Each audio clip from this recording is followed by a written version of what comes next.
সকালে খালি পেটে 2টি লবঙ্গ চিবিয়ে খেলে কি হয়? আমরা অনেকেই কিন্তু এই লবঙ্গটা খেয়ে থাকি, বিশেষ করে যারা স্কলার আছেন, বিশেষ করে যারা লেকচারাল, সবসময় লেকচার দিয়ে থাকেন, কথা বলে থাকেন, তারা কিন্তু অনেকেই লবঙ্গ চিবিয়ে খান। আমিও কিন্তু নিজেও চিবিয়ে খাই। আমি যেখানেই যাই দেখা যাচ্ছে লবঙ্গটা বেশি চিবাই, এই জন্য কেননা এটা খাওয়ার কারণে আপনার শরীরে কিন্তু অনেক ধরনের বড় বড় রোগ থেকে আপনি মুক্তি পাবেন এবং আপনি সুস্থ থাকতে পারবেন। কারণ সুস্থ থাকা হচ্ছে বড় একটি নিয়ামত। আপনি সুস্থ থাকতে পারলেই আল্লাহর ইবাদত করতে পারবেন। আপনি যদি এই লবঙ্গটা সকালবেলা খালি পেটে চিবিয়ে খেতে পারেন, 1 নাম্বার হচ্ছে আপনার হজম শক্তি ভালো হবে। বর্তমানে ম্যাক্সিমাম লোকের বড় সমস্যা হজমের সমস্যা, বদহজম হয়ে যায়, কোনো কিছু ভালো করে খেতে পারে না। এই বদহজমের সমস্যা কিন্তু বড় সমস্যা। এটা আস্তে আস্তে করে পেটের ভিতরে বড় ধরনের রোগ, এটা আস্তে আস্তে করে পেটের ভিতরে বাসা বাঁধতে শুরু করে। এজন্য আপনি সকালবেলা 1টা থেকে 2টা লবঙ্গ আপনি চিবিয়ে খাবেন।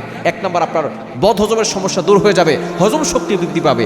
2য় নাম্বার হচ্ছে আপনার গলা ব্যথা, কাশি এগুলো ভালো হয়ে যাবে। অনেকের গলা ব্যথা আছে না, লবঙ্গটা চিবিয়ে খাবেন, দেখবেন আপনার গলা ব্যথা ভালো হয়ে যাবে এবং কাশি ভালো হয়ে যাবে। 3 নাম্বার হচ্ছে অনেকের মুখে দুর্গন্ধ আসে, আপনি লবঙ্গ যদি খেতে পারেন আপনার মুখের দুর্গন্ধ থাকবে না। 4 নাম্বার হচ্ছে দাঁতে অনেক সময় ব্যথা হয়, দাঁতের মাড়ি ফুলে যায়, আপনি যদি লবঙ্গটা দাঁতের কোণা রেখে দিতে পারেন, আপনি যদি সেখানে রসটা ভালো করে খেতে পারেন, দেখবেন আপনার দাঁতের ব্যথা কমবে এবং ফোলা ভাব এগুলো আস্তে আস্তে কমে যাবে। শুধু তাই নয়, ডায়াবেটিস নিয়ন্ত্রণ করে। বর্তমানে ম্যাক্সিমাম লোকের ডায়াবেটিস আছে, আপনি যদি লবঙ্গটা খেতে পারেন দেখবেন আপনার ডায়াবেটিস নিয়ন্ত্রণে চলে আসবে। সুতরাং এটা খুবই উপকারী, আপনার রোগ প্রতিরোধ ক্ষমতা বাড়াবে। এজন্য আপনি প্রতিদিন সকালবেলা 1টা-2টা করে হলেও আপনি লবঙ্গ চিবিয়ে খাবেন। এবং অনেক সময় চায়ের সাথে আমরা খাই, এটাও আপনি খেতে পারেন। আপনি রং চা খাবেন, আমরা অনেকে দুধ চা খেতে পছন্দ করি, দুধ চা খেলে অনেক ক্ষতি হয়। আপনি রং চা খাবেন, যেটা আপনার জন্য উপকার হবে।